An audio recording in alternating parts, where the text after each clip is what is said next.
Wow, they have made a mess of this thing. More confusion coming out from the IRS about how the new 10-year rule will be applied. I've got those details and clarity coming up.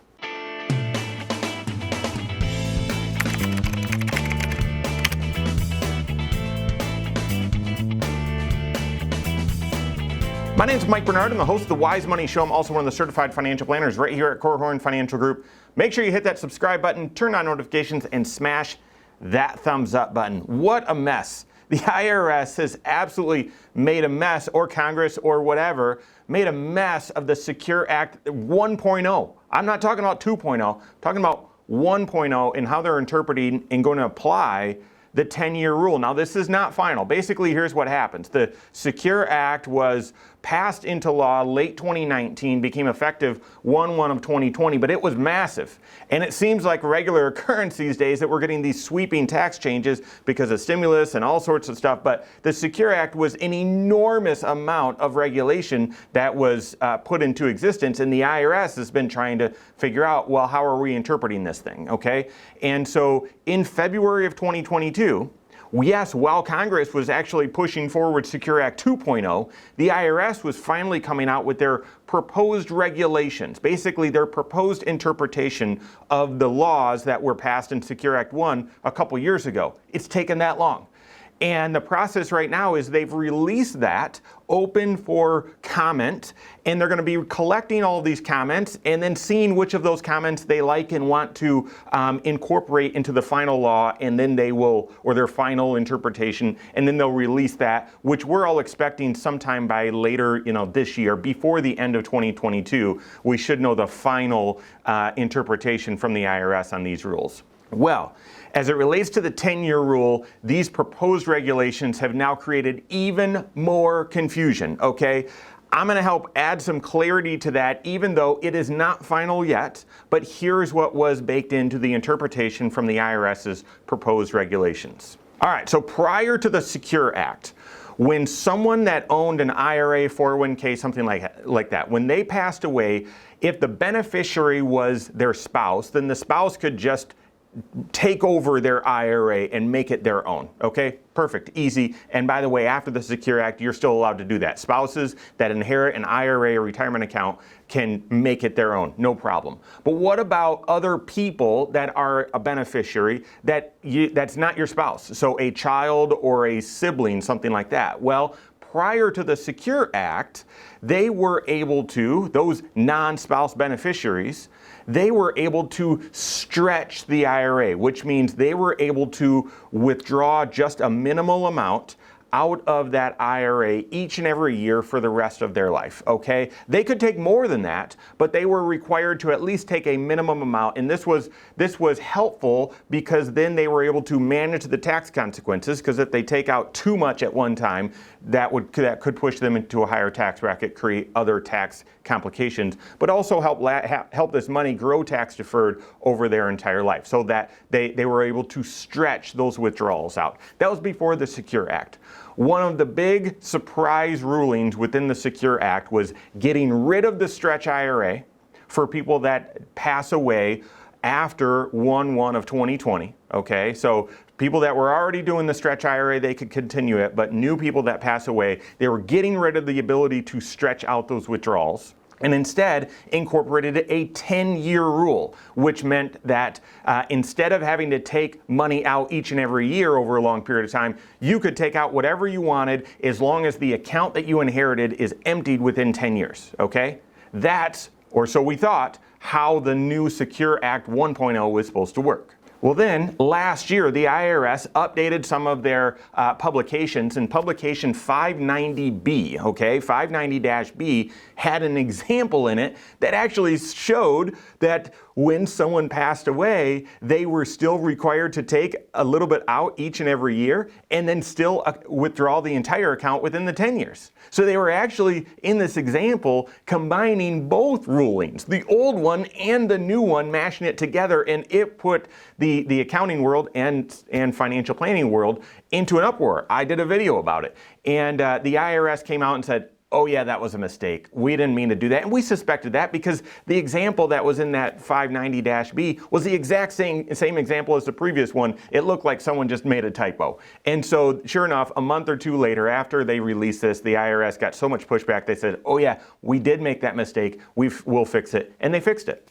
So we were all back to thinking, okay, well now with this 10-year rule, if a non-spouse inherits an IRA, 401k, something like that, or even a Roth IRA, they don't have to take a required distribution every single year.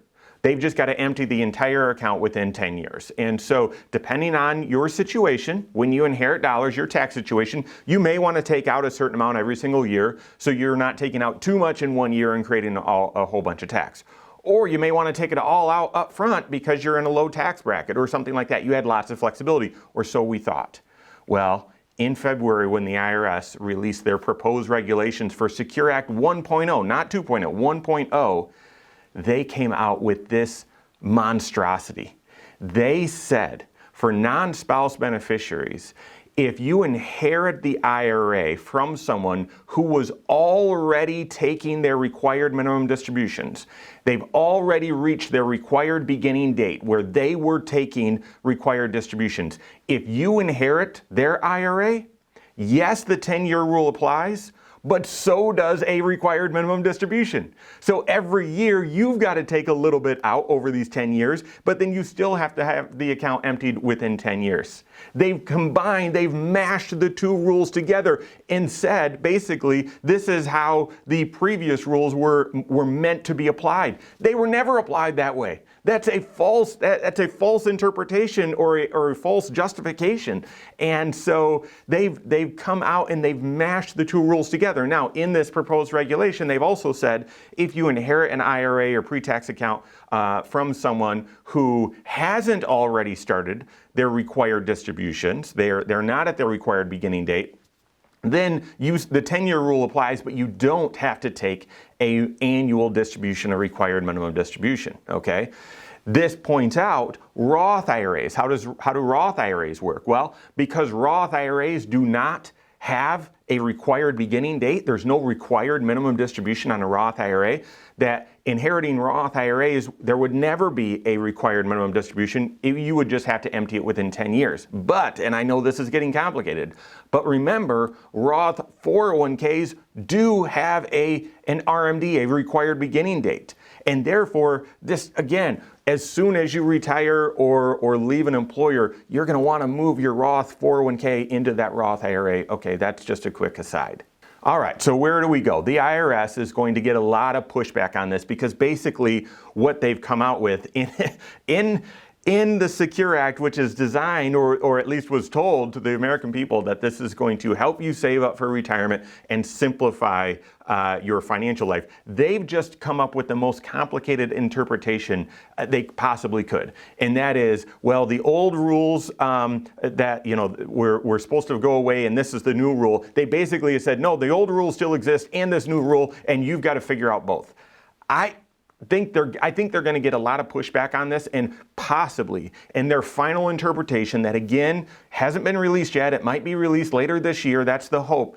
It's possible they'll come out and say, okay, just kidding. It's just going to be the 10-year rule. The reason why they might stand firm on this interpretation is the IRS was getting tax revenue from the individual that was required to take some money out each and every year.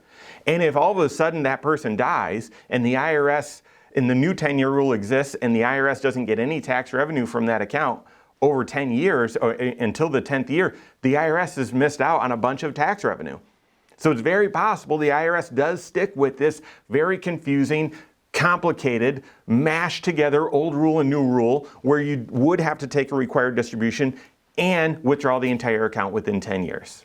Well, of course, as that ruling, whatever the interpretation is, becomes final. And by the way, as the Secure Act 2.0 continues to make progress, stay up to date here at the Wise Money Show. We'll keep you updated and help you apply it to your financial life. Now, this entire video has been complicated about this confused ruling or interpretation from the IRS. The big idea is how will you apply it? There'll be future videos about that. But right now, for those of you that have had someone pass away after 1/1 of 2020, and you're not their spouse and you're trying to figure out, well, what do I need to do for a required minimum distribution?